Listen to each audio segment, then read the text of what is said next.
I have a simple question, and then I may have another one, but why do we cry? Well, let's begin by establishing that all emotion is a relationship thing. It's the vibrational proximity between who you've become and who you're allowing yourself to be. And so let's further say that all energy is in motion. So it's fair to say that a great deal of your time you are on your way into or out of the vortex. Since energy is always in motion. So sometimes when you first get into the vortex, if it has been spinning particularly fast relative to some very meaningful subject, and you are just in the process of getting up to speed with it, you'll have sort of tears of joy as you are welling up with the fullness of who you are. And sometimes when you've recently stepped out of the vortex, you are crying in your discordant realization of not being up to speed with who you really are. So it's like an entrance or exit?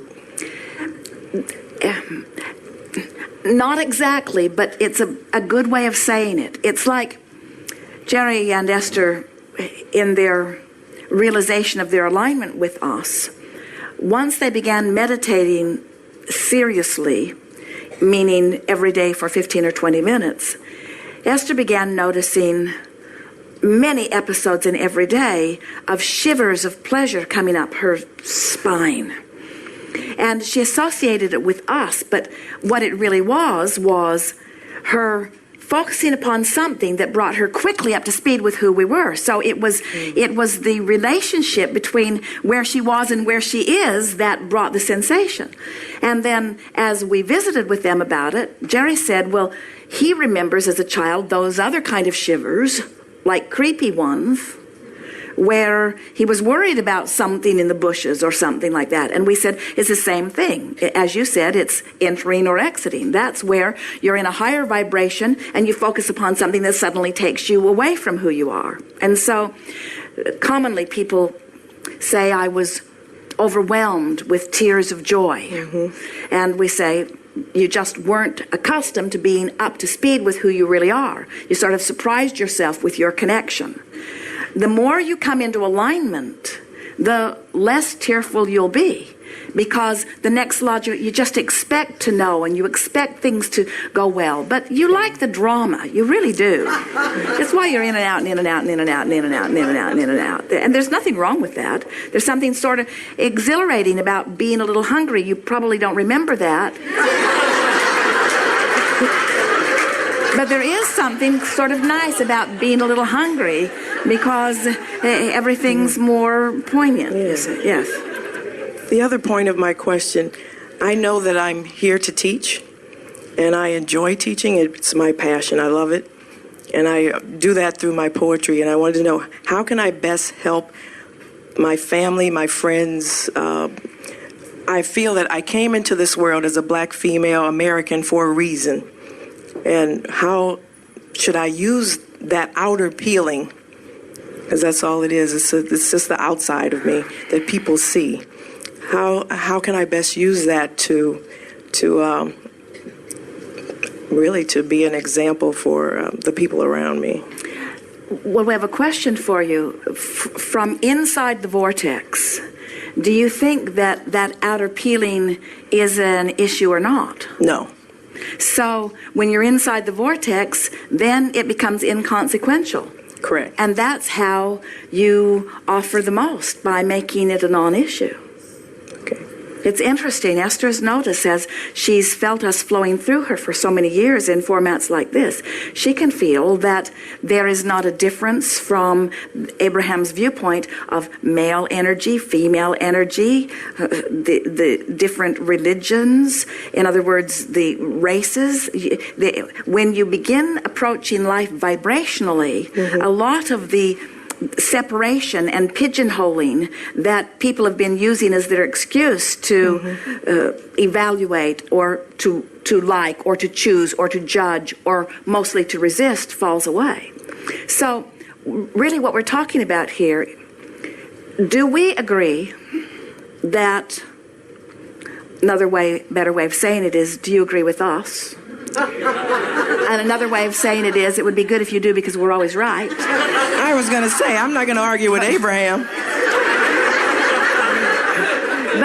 But can you feel easy agreement with the idea that this is a vibrational universe? Yes. And that the vibration is the foundation of everything. Yes. And isn't it easy to also agree that the contrast that exists in its variety is a very good thing? Yes. So at what point does variety or contrast become a bad thing?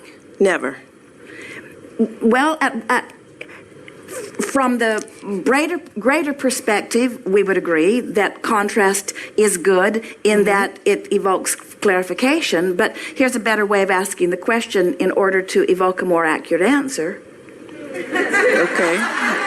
So why do we have the contrast? So how could contrast be utilized in a beneficial way? Yes. And how is contrast utilized in a not beneficial way? And we say it always provides benefit. That's right, because it always puts something in your vibrational reality, into your vortex of creation. But after that rocket has been launched, if you continue to use the contrast and you continue to feel bad as you focus, now contrast isn't serving you because it served you and you didn't take the expansion that it provided you. You see.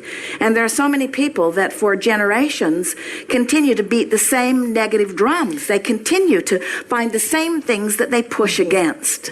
And so that's what you're reaching for. You're wanting to build bridges to help people to understand sameness in the sense of sourceness. That's one of the things that I've been realizing, that so many people in my culture are still stuck in the past and stuck there, and I'm wanting us to move forward and get past that. And you're saying take the contrast and run and go forward with it instead of using it as an excuse to stay in the past or where you were. We're saying convince yourself that contrast is good no matter how it feels in the moment. Okay. Because contrast, no matter how it felt in the moment, launched something further. And then we're saying turn your undivided attention as quickly as you can toward what you want. Okay. And of course, we've said this endlessly in so many ways. Focus upon what you want and rather than upon the lack of it, and reach for the thoughts that feel as good as you can find from where you are.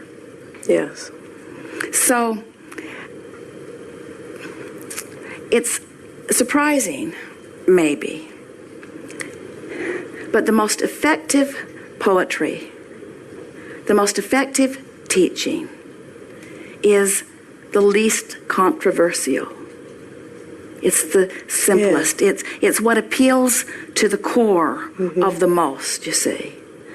We never see protesters making that difference that you're wanting to make. Yeah. It's always the soother that makes the difference, because the contrast has caused the asking. And there are so many people on both sides of every issue who have put what they want in the vortex, and surprisingly, what they want is the same thing. If they could just get into the vortex, they would find harmony with the enemy that caused them expansion. Such an interesting thing. Most of my poetry is about soothing, and I notice people seem to just start to float and they go into the vortex as they listen. They start off with resistance and then they just start to melt down, and then at the end they have a big smile on their faces. Well, it always feels better to release resistance. Yes, and that's why we cry. Thank you. Yes, indeed. Namaste.